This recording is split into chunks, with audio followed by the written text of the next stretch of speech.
Welcome to Variant. We love comics more than I'm excited that Villains Month is back on Variant. I'm your host, Arris. Yes, my comic conrads, it's October once again, and it's a tradition around here that villains will be taking over all month long. In fact, what better way to set the tone than with today's look at some of Carnage's most evil moments in comics? I must warn you, things are about to get dark in a hurry. But before we go any further, we are headed to New York Comic Con and we'll be covering the con live from October 5th through 8th. We'll be posting news and updates on VariantComics.com, as well as live streaming panels and interviews right here on our YouTube channel. And we'll also be live streaming and posting pics of all the coolest stuff directly from the show floor. So if you're not already, make sure to subscribe to our channel and hit the notification bell next to it so you don't miss a dang thing. For even more content, follow along with us all weekend long at VariantComics.com and on Facebook, Twitter, and Instagram. Links and info for all of that will be in the description of this episode. With that covered, let's get into some Carnage. This Spidey villain is one of the most sadistic characters in all of comics, or at least in mainstream comics. Which means I'm going to be talking about some stuff that parents might not want their little ones hearing. And because we try to keep things family friendly here on Variant, that was your parental guidance warning before proceeding. This list is also not in any particular order. It's just a collection of some of Cletus Cassidy's most evil moments. And considering he's a crazed serial killer enhanced by the Carnage symbiote, some of them are just plain twisted. The first of them I'm going to mention is from Venom Carnage Unleashed, in which we get a peek into his childhood in flashbacks as he talks to a doctor. We learn that he felt like his mom loved their dog more than him as a kid. So Cletus decided to take the dog into the basement and then torture and murder it with a power drill. Yeah, like most serial killers, it always starts with torturing animals. Killing is always horrific and tragic, but the killing of babies and innocent animals always stands out because of their innocence and helplessness. It's a clear sign that someone is a special kind of cuckoo go nuts. Anyway, while still talking to his doctor, Cletus tells his psychiatrist that the first person he ever killed was his freaking grandmother. He was 6 years old at the time and described his grandmother as a fat, smelly old lady. He lured her over to the stairs by breaking her favorite collectible dolls, and once he got her to the top of the stairs, he pushed her while saying, "Let's see you fly, Grandma. Flap them big fat arms." He then tells his doctor that he enjoyed hearing her neck snap like a twig. And when people said how bad it must have been for him to have gone through something so tragic, he said, "Yeah, it was. I had to wait 5 hours for my mom to come back to make dinner." Talk about a freaking psychopath.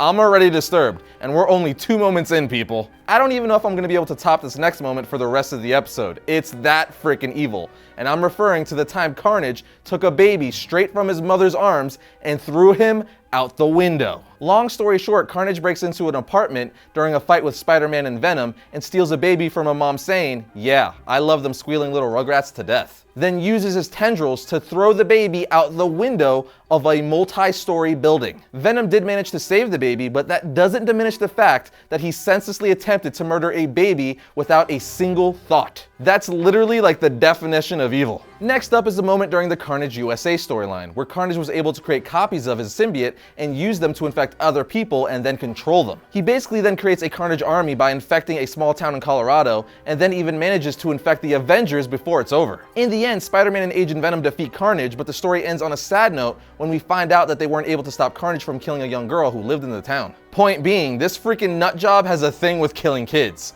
Up next, we have the time in the Amazing Spider-Man issue 430 when Carnage attacked the editor-in-chief of the Daily Bugle, Robbie Robertson's wife. Carnage traps himself alone in an elevator with her, while her husband is forced to watch his wife being captured. When Robbie and Peter are eventually able to get into the elevator, they find that she's been stabbed in the arm by Carnage. But to add a small sadistic bonus, he used her blood mixed with some of his own blood to write Carnage rules on the elevator wall. Just a bit twisted, but what Peter says in the following panels only solidifies what Carnage is all about. He says he lives to destroy. He inflicts pain and misery on innocent people simply because he can. I'd say that sums it up. But we also have the time Carnage went on a killing spree inside of a mental institute. During the first issue of the Maximum Carnage story, Carnage breaks free from a mental institution and immediately starts killing the guards. When the doctor says, "Let me help you, Mr. Cassidy. I'm your only hope. I can ease your pain. I've devoted my entire life to curing people like you and ridding the world of serial killers."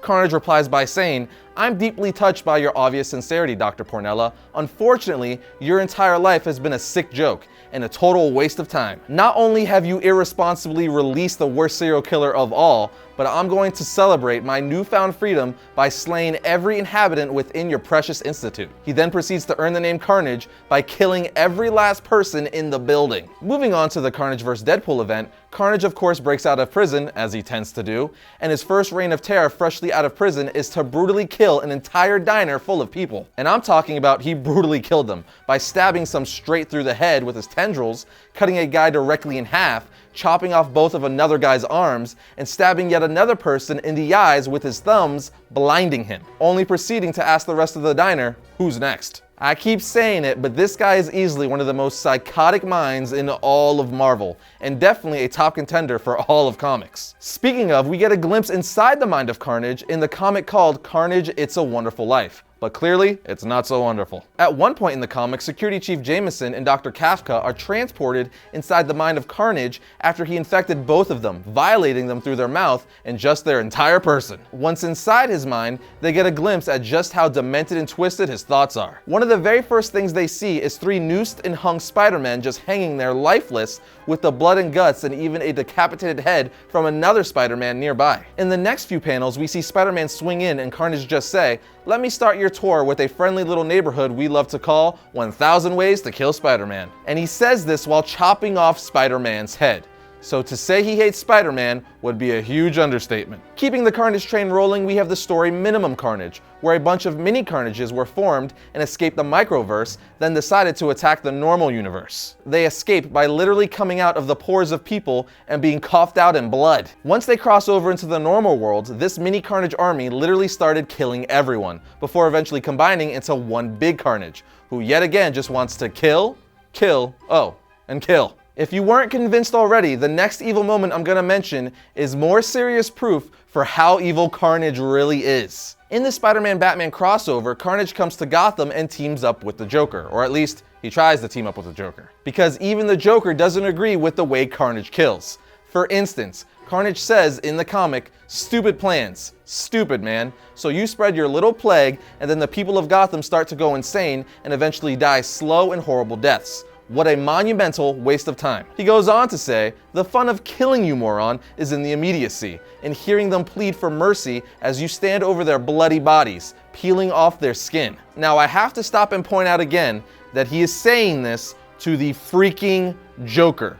I mean, who says that? Anyway, the Joker replies by saying, "Blech, how literally distasteful." And gross too. What obviously makes this utterly insane is that the Joker isn't above doing some crazy sadistic things, like, he's not at all. In fact, for examples of some evil Joker moments, you can check out our 5 most shocking Joker moments episode here. But at least the Joker does hideous things, as he would put it, in style or to make some kind of sick evil point. I guess what I'm saying is, Carnage has no couth. Moving along, we have Carnage Mind Bomb, where Carnage infects the mind of yet another psychiatrist who's trying to help him or at least better understand him. But like I said, instead of killing him, he infects the doctor's mind with some of his own, so the doctor can get a glimpse of how Carnage sees the world. What's the result, you ask? Well, it was enough to make the doctor go mad and turn cannibalistic, trying to eat the guards who attempt to save him. To put that in perspective, Carnage's mind is so messed up that when infected with it, it's enough to make someone go crazy and become a freaking cannibal. When the same doctor who Carnage turned into a cannibal was trying to get Cletus to open up earlier on in the book, Cletus gives us a small glimpse of the things he thinks about all the time, and it's enough to make your skin crawl. Now, the only way to really get this point across is to literally read you what he says, and boy oh boy, is it twisted. He says, "My name is Cletus Cassidy, and I kill people and I love it. I know 9 million ways to kill a body, and I love every single one of them. All dull day, every day, right up until I hit the hay, I think of bodies. Burst, bodies, slit right up the middle and shared across 100 nice little gardens. And when I sleep, I dream of ways to kill a body that ain't nobody thought of yet. And occasionally I dream of mom and pop squirting into the sink and that old garbage disposal just grinding and gnawing on the old man's skull. Sweet mother of baby Jesus, this guy is gone." At this point, I'm at a loss for words, and honestly, a little concerned for the writers. Just a wee bit. I mean, I've read most of these Carnage stories before, but there's a few, including Carnage Mind Bomb, that I didn't read until making this episode. So while I already knew Carnage was one of the evilest characters in comics, making this episode really solidified that even more for me. Like, a lot more. Clearly, I didn't mention every single psychotic moment he's ever done, but I think everything I did mention really drives home the fact that Carnage is just pure and utter evil. But how about a little palate cleanser? I know I need one.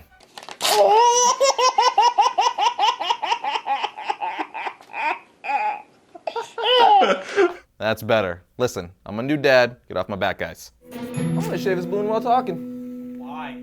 I don't know. Yeah, that's good. Are you sick of choosing between overpriced razors and low-quality plastic disposables? Dollar Shave Club has your solution. Their razors provide high quality, close to the shave price for a disposable. DollarShaveClub.com delivers amazing razors right to your front door for a fraction of the price that I used to pay. Just go to DollarShaveClub.com and pick a razor that works for you from their lineup of amazing blades. They're all just $1 for the first month, including free shipping. With Dollar Shave Club, you can look, smell, and shave like $1 million without paying it. So go discover why millions of members like me love Dollar Shave Club by getting your 1-month trial of any razor for just $1. Seriously, there's no catch or hidden fees, commitments, and you can cancel whenever the heck you want, and with free shipping. So go to dollarshaveclub.com/variant to get a 1-month membership of any razor for just $1. Get it shipped free to your house and find out what it's like to use a razor that's so good, it can shave a balloon.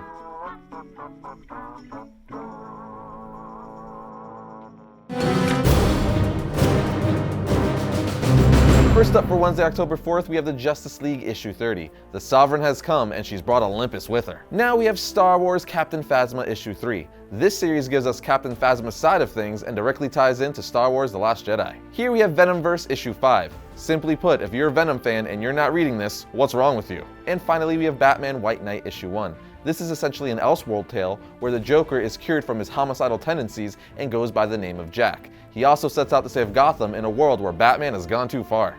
And that's going to bring yet another episode of Variant to a close, but remember to head over to VariantComics.com to chat with the rest of the Variant Nation and to keep up with all things Variant. But I'll see you guys next time when I talk about all things comics.